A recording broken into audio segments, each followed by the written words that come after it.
Hello everyone, welcome to my channel. Ang gagawin po natin ay magbabalat ng pineapple. Pero ang purpose dito po ay kukunin po natin itong crown niya. Hindi syempre alam ko na lahat naman na ng almost lahat ng tao ay alam na nilang magbalat ng pinya.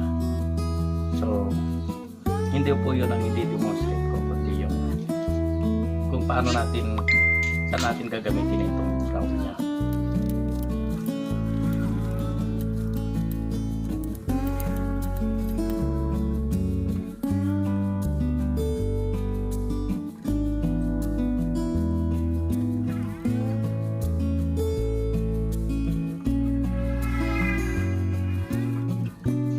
So ang kailangan po natin ay itong crown.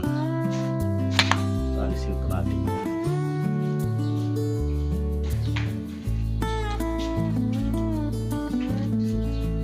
Huwag po nating alisin ito. Medyo lagyan lang po natin ito kasi magbibigay po siya ng papapulok muna natin ito, tapos ang gagawin natin ay itatanim kasi ito ay mabubuhay siya. At pag naitanim ito, siguro mga 6 months, mag-aanak din siya ang kasama niya, kaya hindi lang isa. After 1 year, magbubunga na siya. Tapos yung mga iba pa na anak niya, lalaki din. Kaya yung isang crown niya, maraming pinyang pagkakagamitan. So ilalagay po natin sa ganito na pot. Tapos ganyan lang siya para magtuyo ito. Tapos pag mga after 5 days, hindi na siyang itanim. So hintay po tayo ng 5 days din magtanim tayo.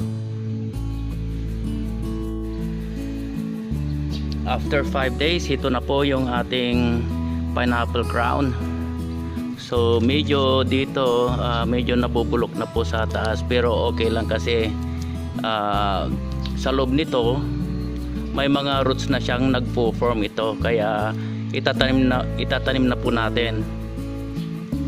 So kung titignan po ninyo, itong mga leaves niya ay buhay na buhay pa. Okay. So punta na po tayo sa backyard at itanim.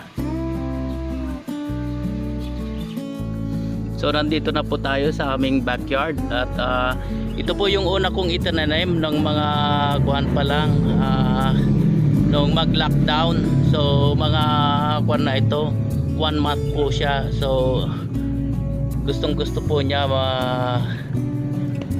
malusog po siya. So ganyan din po ang ginawa ko yung itong una. So yung yung video na pinakita ko.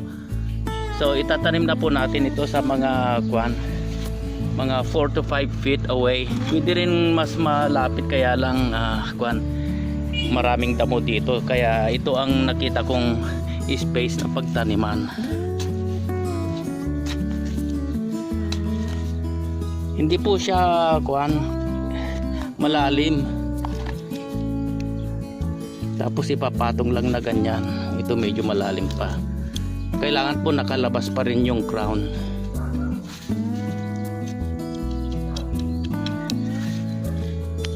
So ganyan lang po siya.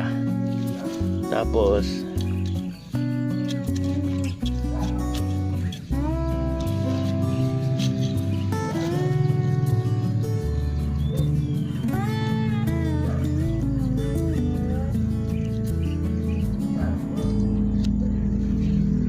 so ayan po, pwede na po siya. Kahit hindi diligan ngayon kasi basa pa yung yung lupa. So yan po, at salamat po sa panonood ng aking video. Sana po ay nagustuhan ninyo at i-share ninyo sa mga kaibigan ninyo, at mag-subscribe din po kayo kung hindi pa kayo nakapag-subscribe.